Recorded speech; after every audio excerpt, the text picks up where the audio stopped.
Hello, good afternoon. I just got out of the office and I thought of telling you how my interest in Ilonggo words came about. As you can see, I've been working here for almost 25 years now. And at one point in my career, I was a court interpreter. I interpreted words from Ilonggo to English. That's for the court record, because our court records accept only English and Tagalog. And since Tagalog is also not widely used and it's not very compatible with our legalese, everybody uses English for the court record. So we all know that some of the court litigants, court users, witnesses, they speak Ilonggo and couldn't understand English, much more legalese.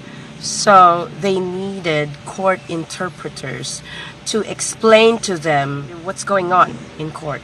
So our job was to read the information or the accusation against, like, the accused.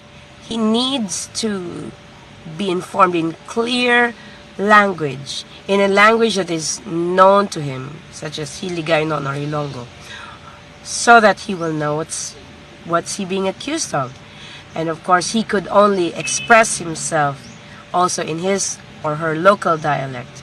So it's also our job to translate his testimony in Ilonggo to the English language for the record. It's standard lingo for us to swear in the accused and ask him, "Do you swear to tell the truth, the whole truth, and nothing but the truth, so help you God?" In Ilonggo, it's translated as, "Nagasumpa ka bala nga magsugid sang kamatuoran, kag walay liwan kundi ang bugos lang gid nga kamatuoran, kabay unta." We're in good luck. I have a court interpreter friend here. Her name is Tex. So, as a court interpreter, what is the most unforgettable phrase or word that you had to interpret in court? Kay ayawan ko patay og.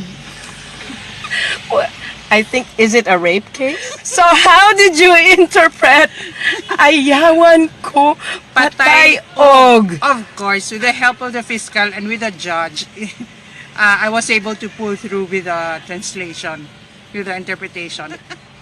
Impromptu. I forgot. I could not even remember it now. Okay, but how would you?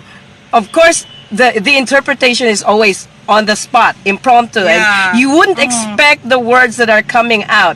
So, if I'm the witness now and I would tell the court, "Ayawan ko patay og, ma'am."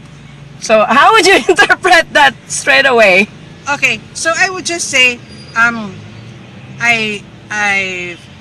Was that a man saying? yeah, it was a man saying, In defense, right? yeah.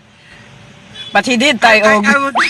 I would interpret it in such a way that I would put it in a quote, and then I would just leave it, the tayog word there. Is there no English word for tayog? Well, I have to look for it. Actually, it was interpreted.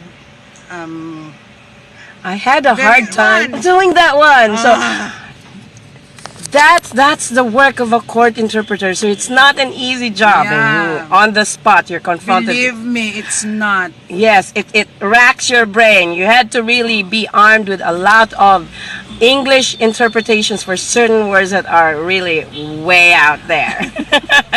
So thank you very much, Tex. Sige. Very impromptu. We're lucky to have her. So just look for the YouTube clip, Speak Ilonggo, Joan of Art. You'll find it there. Text. Thank you very much. Bye-bye. And okay, folks, bye-bye. This is Joan of Art. And there you have it. The job of a court interpreter, translating English to Ilonggo. So, here are some hearts. I love you, folks. And until next time, leave a comment. Please like and subscribe for more words. This is getting more and more interesting.